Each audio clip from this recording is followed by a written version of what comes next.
get in yet. So, you know, this team is coming in with a lot of youngsters.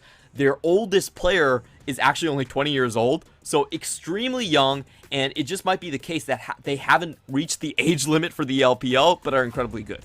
Yeah, and we can see now with the blind pick coming in, everyone is kind of hovering what they're kind of feeling like right now. Blind pick's always a bit of fun. It's very old school LCK. We obviously talk about it a lot, but it's kind of one of those things of like, you kind of have to do you go with what's 100% the best comp, or do you go with what you're going to be good at, or do you try and counter what you think the enemy team is? So again, it's kind of a lot of different toing and froing. It's a little bit of fun, won't lie, but it's also very much what I like to call a skill matchup, a very much you know, kind of a test to see, can you go toe-to-toe with literally the one thing that you wanted to pick into this particular game.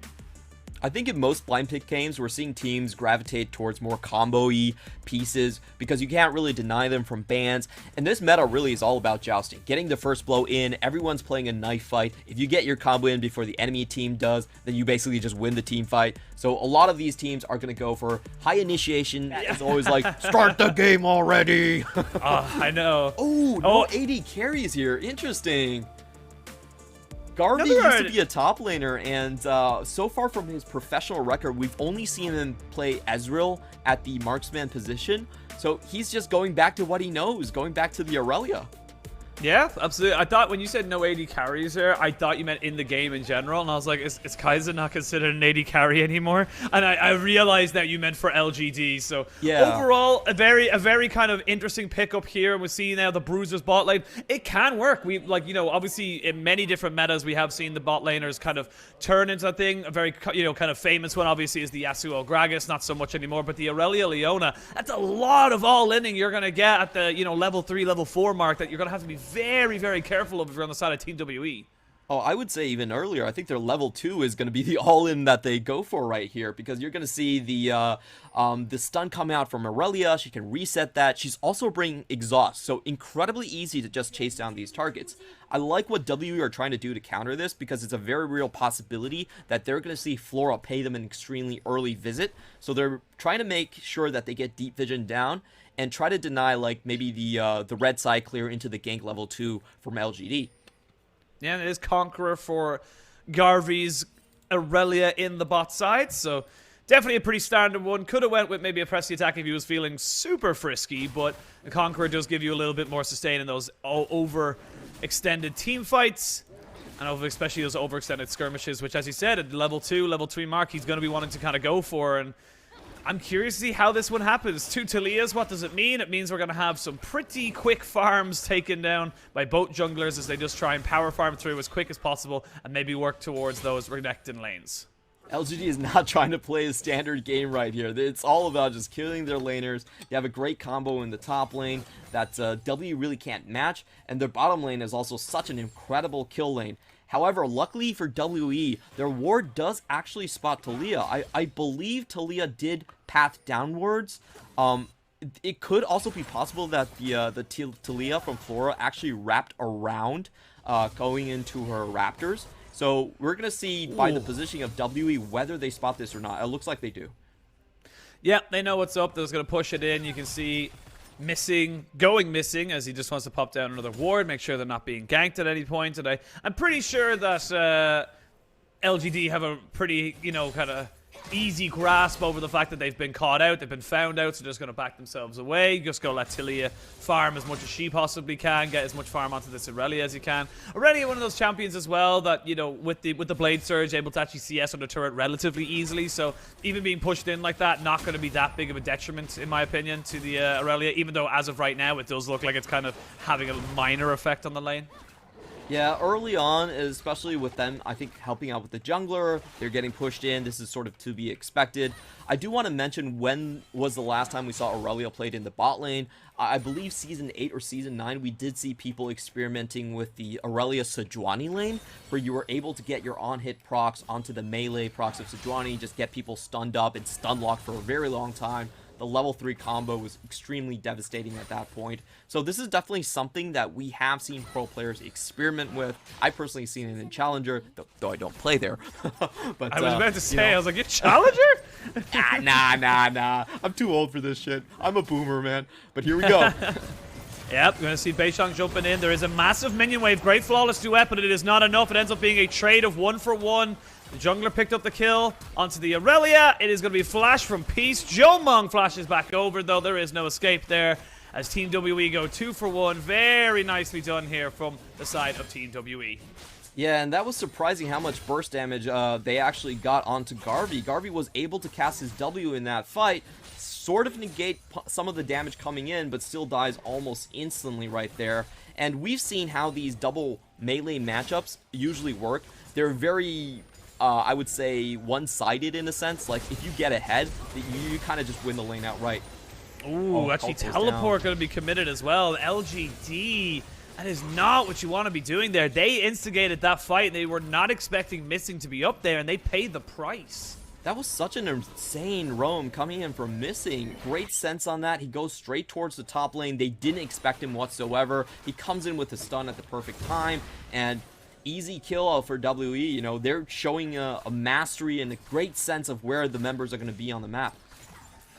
This is kind of the little scary thing, I suppose, that you can say about the side of Team WE is that you look at the single target CC, you look at the kind of pure burst that they have available to them, and if you're giving them those early kills, this early 1300 gold advantage, that's very, very scary to be looking down the barrel of, because if this gets out of control, there's no way that LGD can really kind of take it back. It's going to be extremely difficult for LGD for sure. The thing about these bot lanes is that they're incredibly easy to gank. They don't have that range to actually keep themselves safe. So if W just throws enough resources into their bot lane, they can continuously just find these ganks.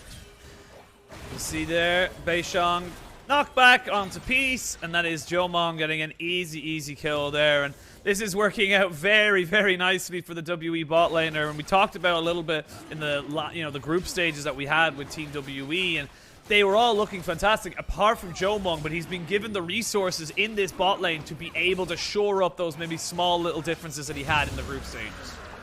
Yeah, honestly, this just looks like Missing just outthinking LGD. Like, this is great timing on the blast cone over the wall there. They actually knew where the ward was, and they were just waiting for Peace to have to create that vision there. You know, they're holding the wave. It was a very awkward spot for Garvey to actually farm up, and they knew that that support had to walk up. So just pretty much reading LGD like a book. Great play for Missing out here. Yeah, again, Missing showing his prowess as a support player, and we have the Galio trying to go for a bit of a roam up top side, but again, beishang is in position, so if they had gone for it, it could have gone very, very poorly for the side of LGD, and coming up to 6-7 minutes in the terms of this early game, and it's all Team WE right now. What do LGD need to do to kind of bring themselves back into this? Because it feels like it's already starting to slip away from them. Well, LGD still have those double globals in the bank, so they could definitely make use of that one. Galio can find those roaming opportunities that Renekton is not going to be able to match, so I think that's going to be their play, and I do think it has to go bot lane. The thing about these double melee matchups is if you start getting zoned out, there's really not much you can do. It just becomes a bottomless pit of a deficit, so you have to right that lane, and if you make that lane a positive, then it's almost like a constant kill lane. It's very feast or famine down there. So I think that's where LGD is going to look for their plays, and we do see them trying to control river, maybe help push this Galio lane and try to find that bot lane roam. Oh, flawless duet does land onto Jiumeng, gets exhausted as well, as here are 3 members. Very, very early knockback, but still enough to get the kill down onto Garvey. He picks up that shutdown. That's exactly what you wanted to see, and that's exactly what LGD do. Yeah, I think Jiumeng actually misplayed this laning position quite badly. There was no reason for him to actually be farming that far up into the lane. He could just have let the wave push towards him, and he gets punished pretty hard for him. They actually did know where the members of LGD were in terms of the river. They just saw them clear vision, and Jiumeng just kind of disrespects the Taliyah wall incoming. So good find on LGD. However, I will say Jiumeng actually did play his summoners quite well. You know, during Burner's flash, he knew it was going to go down. Well, his flash was already down, so he didn't have a flash to burn. Yeah, he couldn't have burned that. Sorry, it's just the resolution kind of fooling me right there. So yeah, I think this game plan is exactly what LGD want to go for. If you're playing a feast or famine lane, you're basically forced to put resources into it. Yeah, I completely agree, and I think Garvey, like, we were very excited for this guy when we saw him, early last year or even 2019. And this guy who was definitely a kind of a more exciting top laner that we've seen within the kind of setup of everything. And I want to see if he's able to kind of make his mark with this LGD squad that is, as you say, not a single returning member for this tournament coming into this lineup. And it's an opportunity. We talk about this so many times about all these different, kind of B teams that people put out into the Demacia Cup. This is your opportunity to show how good, or maybe even how, overhyped you might be coming into the 2021 season. It definitely is the case right here, and for LGD, they need to answer their fans why they're blowing up the roster. Technically, LGD's previous roster was the best LGD has ever done at Worlds. That's technically true. It was a very experienced roster, and I think seeing their ceiling, they kind of let it go. We do see some slight skirmishes in the mid lane, but nothing's really going to amount to that. And we do have to point out that, they're not going to give me a chance as Jiumeng gets ran down here by Garvey.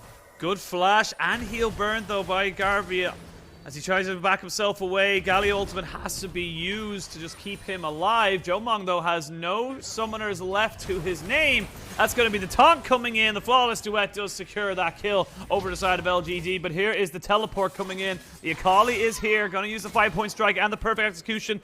Not quite perfect, but doesn't matter. It has plenty in the tank to pick up that quick kill. And overall, it's a 1-for-1 trade. Yeah, I don't really understand what's happening with Jiumeng's decision-making right here, but he's choosing to play the lane pretty far up, even in cases where Pantheon is, clearly not in his own lane. So he's basically setting himself up to go into these situations, and they're actually quite dicey, because once you have that Irelia kind of farmed up, once she gets her first mythic, which is a lot more expensive than the AD carry, it's actually around the same price, but it's a lot more impactful in terms of total strength. She can kind of snowball that lane. That is get caught out. Yeah, I was missing getting taken down, but another TP comes in off the backside of this as 3 more people are coming in. It's a wall for a wall, and that is going to be a great wall, just dividing the rest of LGD from coming in to help their teammates. They get the Pantheon, but they lose 2 people just as the Rift Herald was about to be started, which means that Team WE find themselves another advantage. Yep, 1 for 2 in that situation, and of course Herald going to go over to W as well. So very strong position that they're finding themselves in, and this is the type of composition where these plays where you have multiple members flanking in from all sides is going to work very well for WE. They are a very strong skirmishing-oriented team comp. Lots of burst damage and some good crowd control in the mix as well. And overall, LGD Garvey not having a bad game on this bot lane, Irelia. Does have to back away from the CS as he was very pushed up the lane, and knew that Missing was AFK, and so was Jiumeng. So didn't want to give them too much of an opportunity to collapse down upon him. Big wave going to be picked up here by Shanks. And again, more and more pressure coming out from TWE. Dragon is available to either side should they want to go for it. And we're already starting to see some completed items. The Riftmaker for the side of the Akali, the Ludens for the Taliyah. There's a couple of small little power spikes just being, irking towards for both sides. Yeah, very powerful split pushing potential from Breathe right now. Him getting all those pickup kills on the Herald is massive. And you can see Garvey, because he's playing a dual lane, is massively down on EXP compared to the likes of Akali. So I actually really like this swap. Usually you don't see solo lane swaps into the duo, but in this situation, they actually have perfect control of the wave, and they're able to take away the Drake uncontested. Yep, just smart play here coming out from Team WE. beishang having a fantastic time as of right now, and 2 Renektons, pair of boots up on the top side. And the rest of LGD are trying to make something happen here, but it's going to be so difficult to really kind of lock down this Renekton, and I think they're just going to have to back away. And again, it feels like WE are kind of a step ahead of LGD at all times. It's going to need something pretty special from LGD to really, kind of catch WE off guard, I feel. Yeah, WE's opening game, I think, was just so much stronger than LGD. Even though LGD was able to claw back a couple of kills, their bot lane was in a pretty massive deficit right from the get-go. And right now, they're just going to have an unanswered Herald at this point. There's no one really on the map able to pressure any of the points. They tried to look for a 3v1 top lane. Couldn't really find it against the Renekton. It's always very risky to dive one. And W are just cashing in on the tempo lead right now. big tempo lead that has also led into a 3,500 gold lead as Peace comes down to his duo partner of Garvey. But the Akali senses it, backs herself away, doesn't need to do anything untoward, and they're just picking plates after plates after plates right now as the finally do fall, but it just feels a little bit like Team WE just controlling everything, and I need LGD to make a play. I need them to try and go for something that looks like exactly what they're going to try and do in this bot side. Well, it might be Breathe that's going to make a play right here. Akali's not easy to dive either, but they have to do it. They're sending 4 members in. It's top for bot. Oh, we talked about the pure burst they have available to them, and no. Breathe gets out. Breathe gets a kill! Oh no, that is disastrous for LGD, and this has gone from bad to worse, losing on both sides of the map. I told you, it might be Breathe that's actually going to make the play. He's sitting at such a strong point in his build. Level 11, 2 points in his ultimate, and also his mythic completed. That was a very dicey call, and now W are all flooding in to finish off the scraps. Yeah, Garvey trying to train back as much as he possibly can, but it does not matter. They get a turn at the top side, going to be able to pick a turn at the mid lane. They're going to be able to pick a kill in the bot lane. That equals to a 7,000 gold lead at 15 minutes. Ooh, baby, this is looking very dicey. And let's just see how they just couldn't lock him down. This is a 1v4 situation. I love what Breathe does here. He thins out the wave before the members come in, does the R into E combo, gets right out of range from the Galio, and even manages to tag Taliyah during the escape. So she overtanks the tower and goes down. Pretty sure it was literally one auto attack. It was one. It literally goes into a shroud, one auto attack, jumps out with the perfect execution, and kind of goes, haha, see you later. But that is fantastically well played by Team WE, and then LGD, they're left floundering. They're left kind of looking for a miracle play. Now, like you said, they still have those global ultimates in the Taliyah and the Galio, but if you're just getting completely outplayed like that, there's not really a lot you can do. Nah, this is a combo piece that doesn't really have the damage to pick off WE members anymore. So, honestly, WE can even be playing quite slack in terms of the rotation. LGD can go in, and a lot of times they're not going to be even able to pick off the first target. So, I think what you're going to see WE do is they're going to play more of a 1-3-1, just spread out their lanes, and even if someone gets picked, it's no big deal. We can still come in with our double global ultimates, we can salvage the team fight, or we can continue to just chip away at towers. It's basically how WE wants to play it. It's very open for them. It's been a game full of action, but still very early in this game. Still only hitting about the mid, kind of section. All 6 outer towers still available for Team WE. So they have plenty of control over that mid river. As you can see them now starting to aggressively push their warding line. It's a little bit behind the first turret in mid lane. They're pushing into the bot lane jungle. And there's not really a lot Garvey can do here. He has flash and exhaust. He's going to have to use it. Great flawless duet. So he burns one summoner for 1. But again, that's more resources that LGD do not have to try and turn around a fight. Yeah, LGD, this new roster, they obviously like to have a lot of emphasis on laning phase. Both Garvey and Cult are these type of players that play a lot of Jax, Camille, things like the Wukong. They're really about duelists and finding those advantages and scaling to late game. However, with both of them being on the back foot, it's just really hard to see how they work out their game plan. They're not going to be able to contest any of the side lanes at this point. I think what we're going to see LGD do is basically on the 3rd Drake or maybe the 4th Drake, they're going to have to go for Hail Mary play. Everyone has to funnel in. They have to disregard minion waves and just look for those kills. It's going to happen very soon, and we already see the Ocean Drake up. Is LGD kind of going to try and contest? Maybe not. So, yeah, I think they wait for the next one then. They have to do something on Dragon Soul, but that's about it. Last chance saloon. We're staring down the barrel of a 23-minute Dragon Ocean Soul. It's just stuff of nightmares as well when you're talking about a low damage composition, especially early in the game. It will be a very long time until they pick up those damage items, and they're getting a sustained dragon like an Ocean Soul. It's just so hard for them to deal with. You are 5 levels down on Breathe right now. Solar Flare does miss as well. Breathe just has to literally sneeze at the side of LGD, and they have to burn summoners just to dissuade him. Yep, but we can see the thought process behind LGD. They're going to make maybe the Herald one of their last stands. They find the vision, but with Leona all burned, I guess not. I guess it's just going to go to Dragon Soul.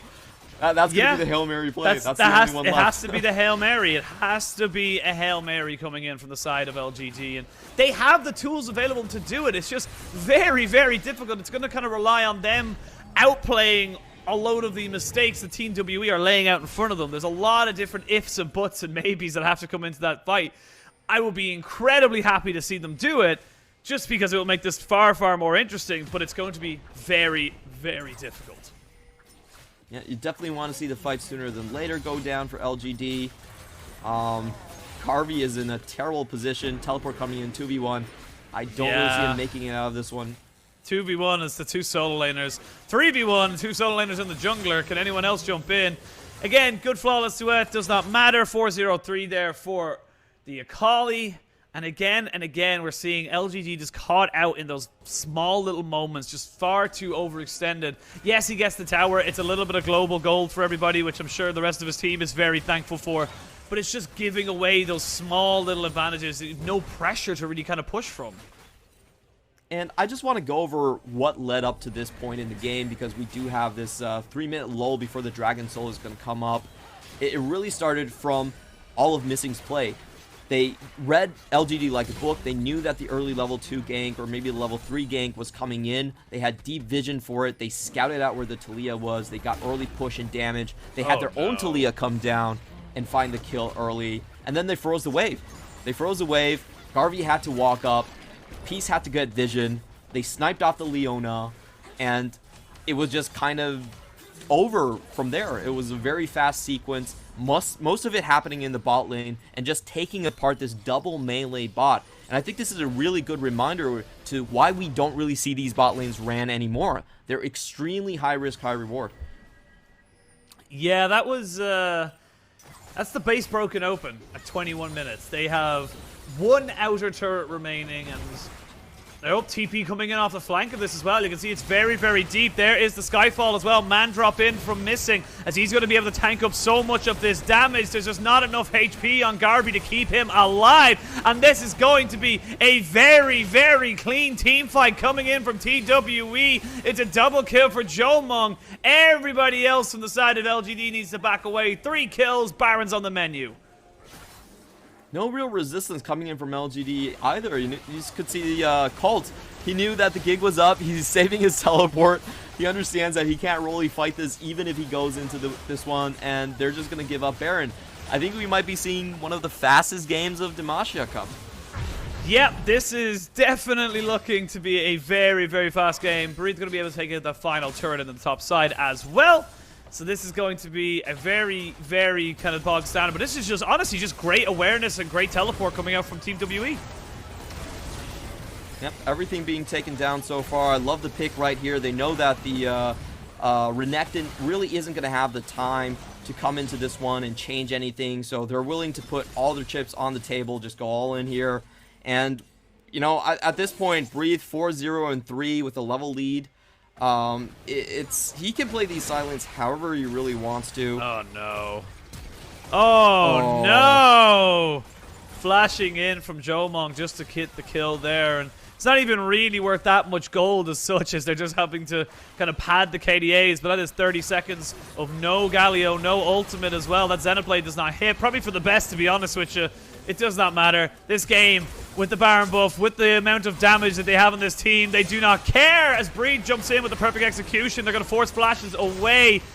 It is all but over for the side of LGD in this game one. The Baron buff, the damage, the kills. Shanks is going to tank up a hell of a lot more. Don't think he's going to die just yet. Nope, has got himself a stopwatch, so going to be able to use that one there. They're on to the Nexus turrets. Plenty of minions to tank this one up here. Chasing down Garvey, the one guy left on side of LGD as the Galio does respawn. It's just over, and I think LGD were looking at the next game for a while now, considering how that one went. Oh man, we didn't even get to see the Hail Mary play, just getting picked off before the Drake even spawns. Very unfortunate to counteract it, and it just meant smooth sailing the entire way for WE. Yep, that is a rare gold graph that we see in the LPL. It is just a constant stream of one team going on and on and on and on. And yeah, like you said, it just felt like Team WE had all the answers. They had all the solutions to every single problem LGD put their way, and Team WE just kind of wrecked them. I can't